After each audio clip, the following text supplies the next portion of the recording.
Roussel, dimanche, Adrien Quatennens, qui est donc membre de la NUPES, ce grand ensemble de la gauche dont vous faites partie également, a reconnu avoir été violent avec sa femme. Il a annoncé qu'il se mettait en retrait de ses fonctions au sein du parti La France Insoumise.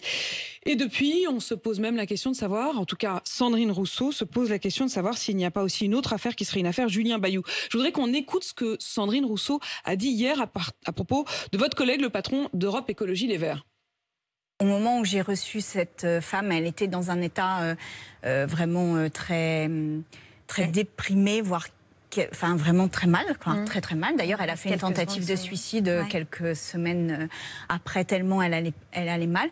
Et donc, oui, voilà, je pense qu'aujourd'hui, ça fait partie des questions qui vont venir sur la table. Et donc... Éventuellement, voilà, Julien Bayou qui devra renoncer peut-être à ses fonctions au sein de votre parti. On verra, step by step. Step by step, dit Sandrine Rousseau, qui parle de l'ex-compagne de Julien Bayou. Elle évoque, à propos de Julien Bayou un peu plus tard, des comportements de nature à briser la santé morale. Qu'est-ce qu'il faut faire ? D'abord, ces faits sont des faits qui s'ajoutent à d'autres, qui montrent que, d'abord, toute violence contre les femmes, sexuelles, sexistes, ces violences conjugales dont on a parlé avec Adrien Quatennens, sont d'abord intolérables, inadmissibles. Elles n'ont pas de place dans la société, nous devons les combattre. Elles n'ont pas de place dans nos formations politiques. Encore moins, je dirais, nous qui devons être irréprochables. Elles n'ont pas de place. Et notre parole doit d'abord être en direction des victimes. D'abord en leur direction et pour les accompagner et pour leur dire que nous sommes avec vous, nous sommes avec elles. D'abord. Pardon, Fabien Roussel, on va faire juste une petite pause. Vous allez revenir ensuite sur les propos de Sandrine Rousseau. Mais quand vous dites d'abord, on pense évidemment aussi à la polémique qui a suivi les propos et la réaction de Jean-Luc Mélenchon, qui lui n'a pas d'abord pensé à la victime, mais a d'abord dit qu'il saluait le courage d'Adrien Quatennens. Mais moi, je ne vais pas polémiquer sur les réactions, des réactions, etc. Je vous dis, moi, ce que nous disons, mon parti, Hélène Bidard, qui anime la commission féministe du Parti communiste français, qui s'est exprimée sur ce sujet. D'abord, respecter la parole de la victime, être à ses côtés. Et c'est d'abord elle qui préoccupe. C'est sa santé, son intégrité, son moral. Dont parle Sandrine Rousseau.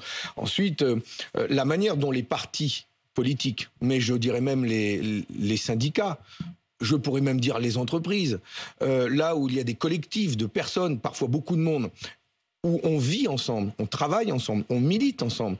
Nous avons besoin de règles communes. Nous avons besoin de prévenir ces violences. Nous avons besoin d'avoir des règles communes pour savoir comment on recueille la parole, on crée les conditions de recueillir la parole et comment derrière on agit. Et avec une vraie difficulté, je vous livre ma pensée là-dessus.